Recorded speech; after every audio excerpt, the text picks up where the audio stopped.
વલસાડ તાલુકાના Vankal CNG pump સામે બંગાળી બાવળનું વૃક્ષ વરસાદના કારણે ધરાશય થતા વીજ પુરવઠો ખોરવાયો।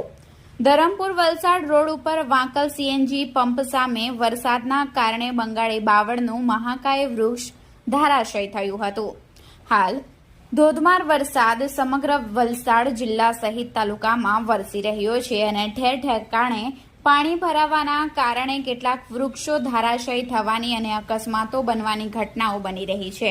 ત્યારે ધરમપુર વલસાડ રોડ ઉપર વાંકલ સીએનજી પંપ સામે વરસાદના કારણે બંગાળી બાવળનું મહાકાય વૃક્ષ ધરાશય થતા વીજ તાર તૂટ્યા હતા। સ્થાનિકો દ્વારા ઘટનાની જાણ જીબી અધિકારીઓને કરવામાં આવતા કોલ મળતાની સાથે તાત્કાલિક જીબી અધિકારી જુનિયર ઇજનેર કાપડિયા તેમજ કર્મચારીઓ ઘટના સ્થળે દોડી આવ્યા હતા અને તાત્કાલિક વૃક્ષને સાઈડે કરાવવાની કામગીરી હાથ ધરવામાં